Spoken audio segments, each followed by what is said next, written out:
Design inspiration, real-life makeovers, and the latest in pop culture. This is the Uploft Interior Design Podcast with Betsy Helmuth. Hello there. I have been having so much fun with content lately. I don't know if you've been over at Uploft Interior Design's TikTok channel, but we are having a blast. I hired a local college student to teach me all the trends and to edit my videos. She comes up with the video idea or theme, and then I come up with the tips, and we head to Home Goods and we find items and we are silly, and then we shoot around my house and we incorporate my cat.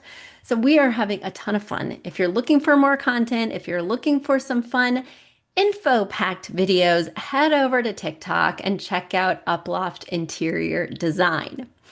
And since you love design, I know you're working on projects out there, and I want to hear about it.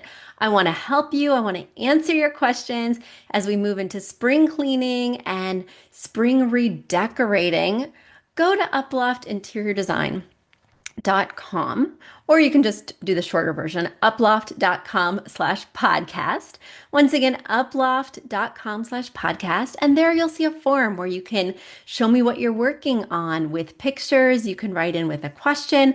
I will give you free customized interior design advice specifically about your project and photos. I mean, come on, that's the best deal on iTunes. Head over to uploft.com/podcast, and there's even more. There's a premium membership where you can get access to a back catalog of over 70 questions. As a premium member, you get first access to your questions in the mailbag. So if you're working on something that's really timely, like a renovation, or if you're wanting to capture some sales, like the President's Day sales that are going on this week, well, you just write me a question. And if you're a premium member, you'll get yours answered first. Well, I feel like I have a lot to talk about. It's been funny because in terms of pop culture, I've been obsessed with only two things for the past 2 weeks: the Olympics or Nancy Guthrie, her disappearance, Savannah Guthrie's situation in terms of what's happening on her end, the videos she's making, will she return to the Today Show? So much is up in the air, and I seriously refresh my algorithm every time I wake up, including throughout the day. But in the morning, I'm always so hopeful that something will have come to light at night.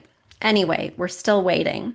But the Olympics are certainly producing, and I have nonstop footage to watch. Thank you, Peacock app, because even though they're in Italy, which is 6 hours time difference, I can watch things as I need to, which is generally between 10 p.m. and 2 a.m. when my kids are, well, some of them are in bed and some of them are not, but at least they're not needing dinner, needing help with homework, needing, and I can just unplug with my electric blanket in bed next to my Siamese.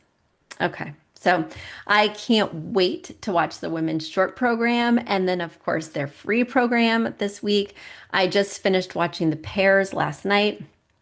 Oh my gosh, it was such a nail biter. Really, anyone was in contention for the medal, it felt like.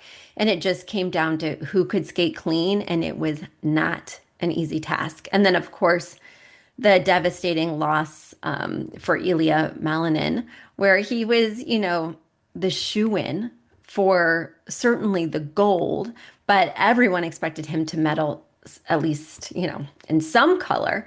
And then he had those devastating mistakes in his long program, which took him off the podium completely. There's been so much drama just in figure skating alone that I have barely paid attention to the other sports, even though I'm usually all in with the half pipe and the luge and the bobsled and the skiing and the moguls. Oh my gosh. Okay. But anyway, just real quickly, I am so obsessed with the Olympics because when I was little, we only had 3 channels, but the Olympics were always on one of those primetime channels. So it was something my mom and I could fully get into and watch. And they were often in other countries, as the Olympics are. So the time change would be different. And we weren't able to watch them in real time because I'd be at school. And then we just missed them. Like there were no replays. There was no sort of recording device, even when I was younger. Or certainly we didn't have one. Let's put it that way. We were very broke. So she would let me stay home from school on the days of the big events so that we could watch them live and we wouldn't miss them. I became addicted and have been addicted like that since I was small. So, of course, I try and pass that addiction onto my children. I'm like, come, cuddle, let's watch. Nobody in my family cares. Nobody wants to watch with me except the cat. Anyway, I'm still into it and I still call my mom during the Olympics and we compare notes on who did what during each routine. I hope you're as into it as I am. The other thing that I've been very into, which I'm going to talk about on today's show, is Netflix's new documentary. It dropped this week. It's Reality Check Inside America's Next Top Model. Oh, wow. That was a show that, even though I watched it late, so I didn't see it in real time, I have seen every cycle, even the ones hosted by Rita Ora. And I have so many thoughts, and I thought that documentary was very compelling. I binged it all in one session, but I did think it was a little bit problematic too, so I'm excited to get into that. Okay, let's first answer a question, shall we? That sounds good to me. All right, my podcast question for this week comes all the way from Palm Beach Gardens, Florida, and Gabby is writing in. Gabby says, "Hi, Betsy. I've been a longtime listener and absolutely love how you break down design dilemmas. I'm hoping you can help me with mine. I live in a townhome in sunny South Florida with an open concept main space. The living room, dining room, and kitchen all share one large footprint. Natural light is limited to the sliding doors on one end and a single window near the dining area. So I've tried to keep the palette light and airy with a few pops of color to prevent the space from feeling dark or boxed in. Here's where I'm stuck. I'm ready to replace my well-loved and very tired 87-inch IKEA sofa, and I'm considering sizing up slightly to a 92-inch width. But I can't decide if I should stay within the white cream family to maintain the brightness or introduce a true color for more depth and personality. I'm also questioning the layout. Is a standard sofa still the best move here, or would a chaise sectional help to define the space and feel more intentional? I recently purchased two beautiful mauve side chairs that add a great punch of color, and I'd love for the new sofa to work harmoniously with them. I feel completely stuck and would so appreciate your guidance on direction of color and layout. I'm sharing photos of the space and the new side chairs I got. They would replace the woven ones that you see in the picture. Thanks so much. Looking forward to hearing from you. Thank you, Gabby." My pleasure, Gabby. So let's get into it. First things first, if you're watching on YouTube, you can see all of Gabby's pictures. Just head to Uploft Interior Designs channel on YouTube. If you're not, I'll try and explain them to you. So yes, it's a big open space. It looks like it even has higher than normal ceilings because it has a tray ceiling. And it has cream colored walls. Looks to be coordinating trim that's also cream and looks like a white ceiling. The floors are like a light to mid-tone wood with a visible grain. And the furniture, there's a lot of this wood tone as well, more mid-tone leaning. But we've got the caned chairs, which are on their way out. We've got a wooden rectangular coffee table. We've got a wooden drum end table that's carved. We've got a wooden dining table since the space is open concept and we can see the living from the dining and vice versa. And we've got a mid-tone wood bar cabinet. So lots of mid-tone wood going on here, which I think could contribute to a little bit of the darkness. You've also got that same wood on a woven Roman blind that is covering that window you spoke about. Now, I always hate it when people are so worried about making a space feel dark that they feel like they have to do everything in creams and whites. I think that's a big misstep. And I can see in one of your pictures an adorable little boy. He looks to be about 4 to 6, 3 to 5. Could be a girl, by the way, but I'm just assuming based on visual, but you never know these days, or any day really. I had short hair and was always called a boy as a little person.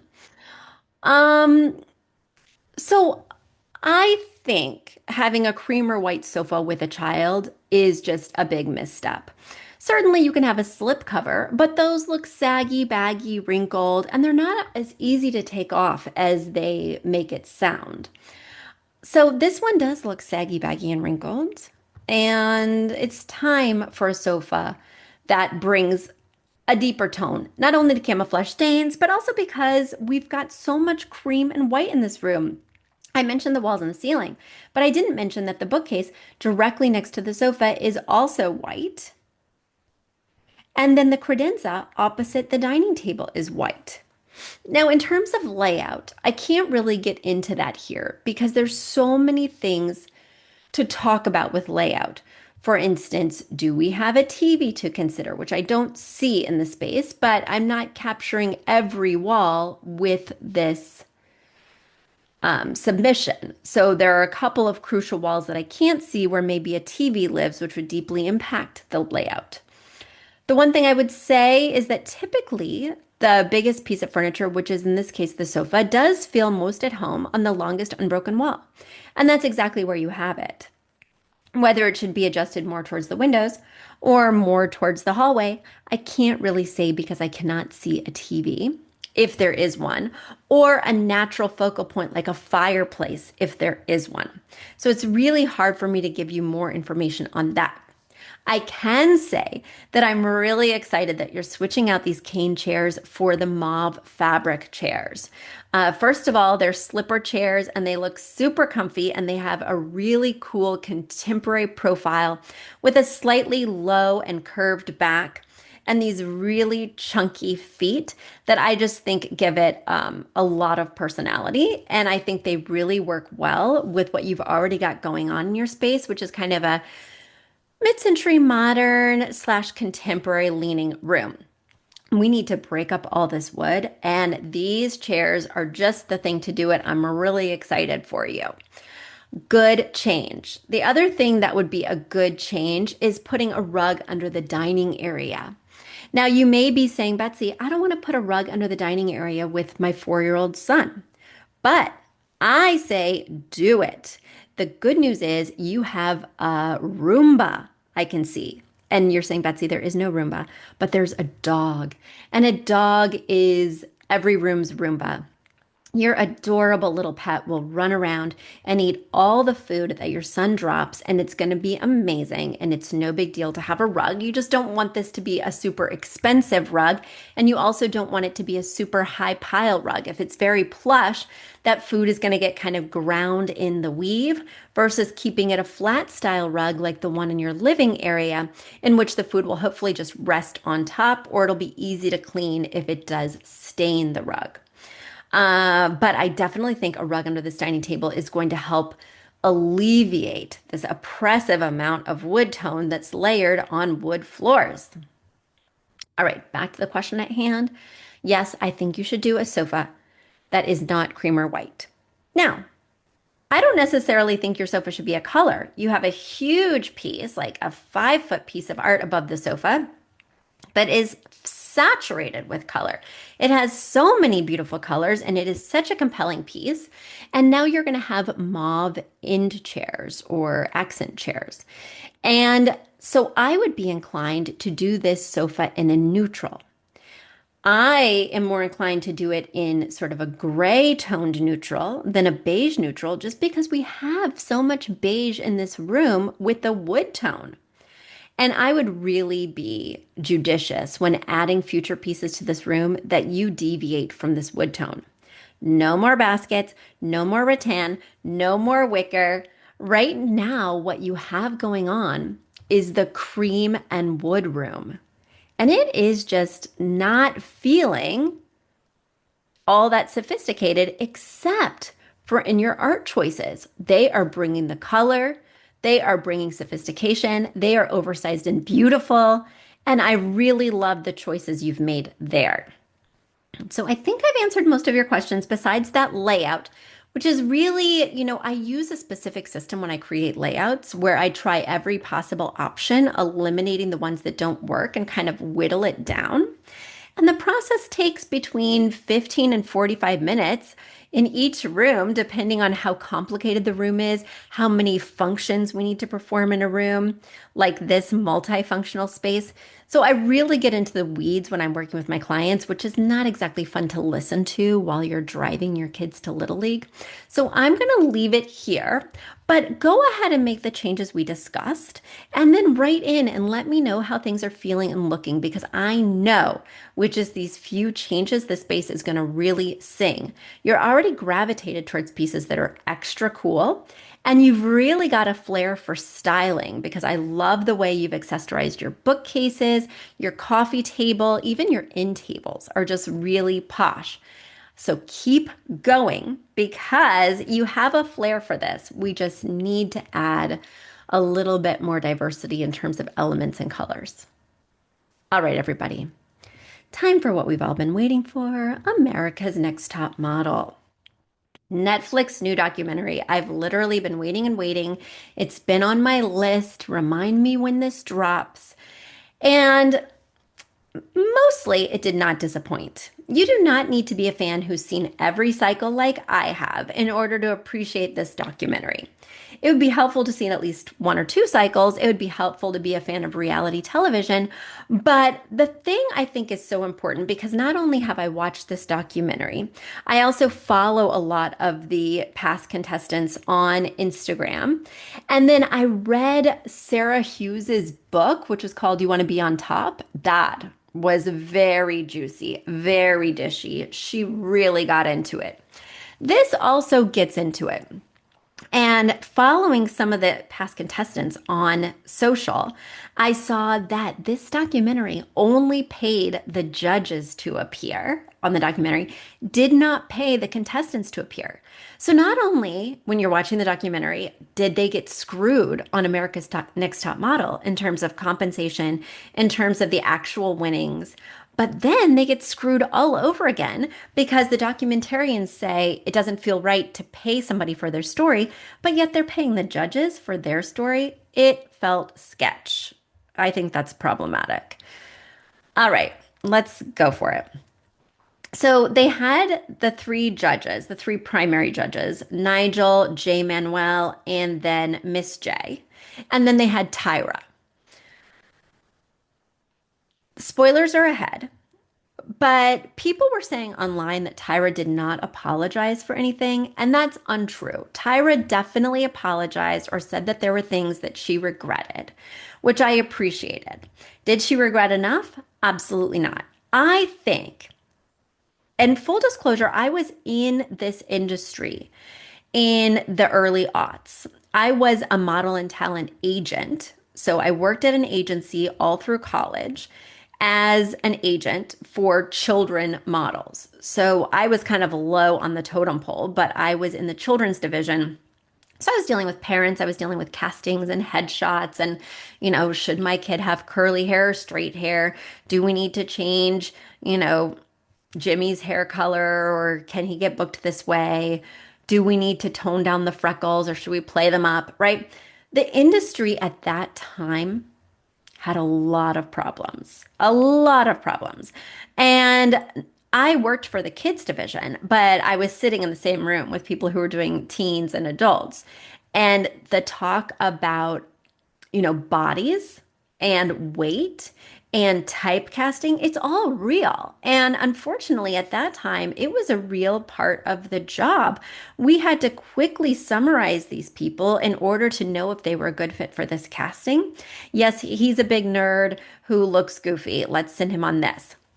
Yes, she is plus size. She will be a great fit for this type of character.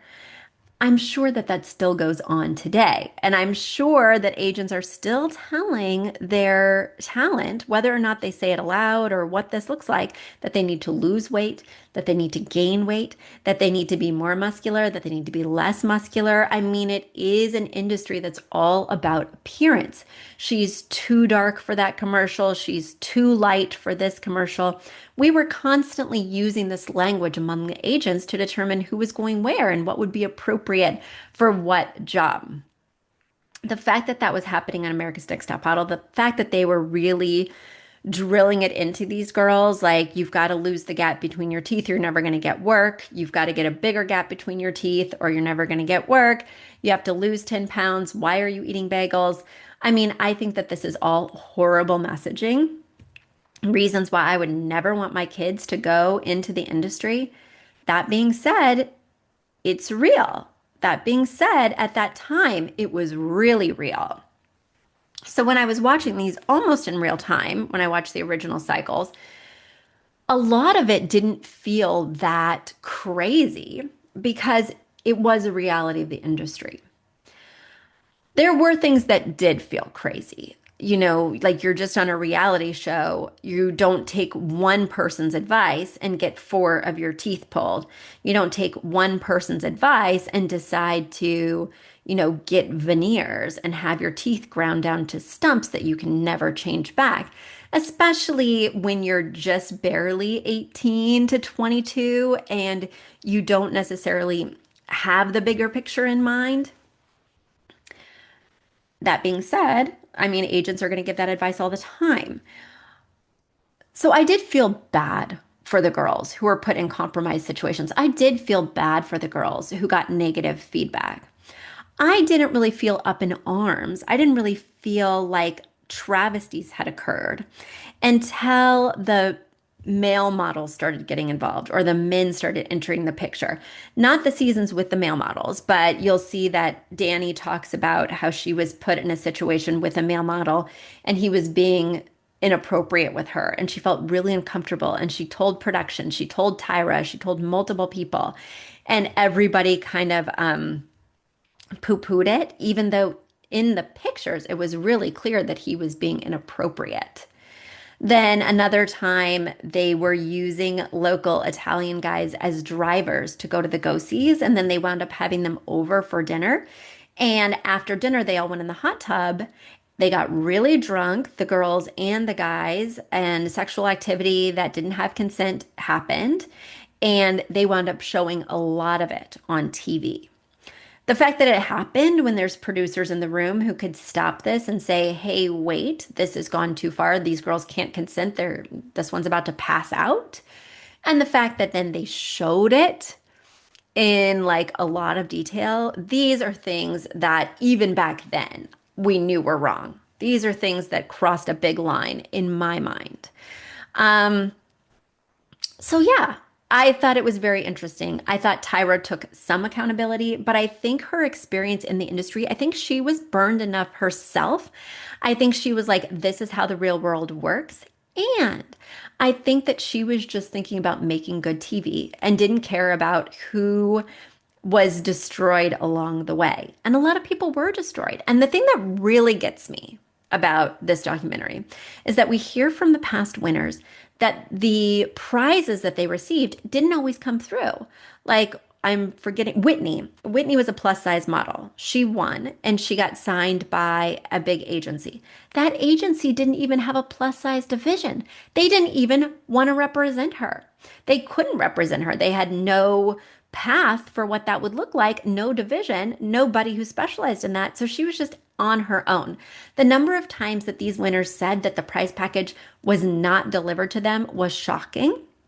And then the other thing is that actually winning America's Next Top Model was a strike against them. They would go to castings or they would live in model apartments with other models and they would be told, because you went on America's Next Top Model, we can't represent you. We don't want you here. You're a distraction, or you're not a real model, or you're going to cheapen our brand. I thought that was fascinating, devastating, so layered. This is definitely a documentary to watch, whether you were a fan or whether you're just a little bit intrigued.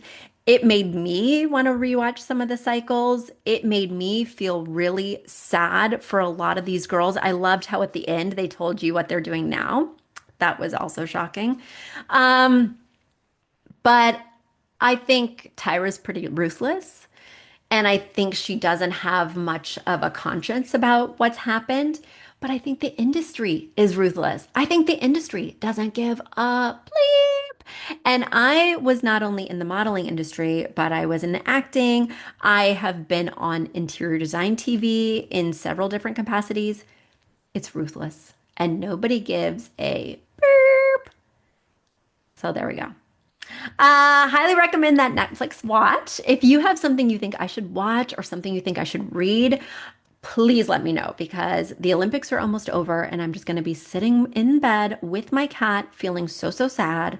Please let me know what I should be binging. Head over to uploft.com/podcast, drop it in the message box. Let me know I'm ready for my next watch. And until next week, bye. A big thanks to our producer Jeremy Young and to Aton and the Embassy for our theme music. And shout out to our parent company, Uploft Interior Design, your trusted source for expert interior design. Visit uploft.com to explore our services and book a consultation with one of our talented designers. If you're enjoying the Uploft Interior Design podcast, please support us by sharing the show with friends and leaving a 5-star review on Apple Podcasts or wherever you listen. It's the best way to help new listeners find us. Thanks for tuning in, and we'll see you next week with more pro tips and pop culture dish.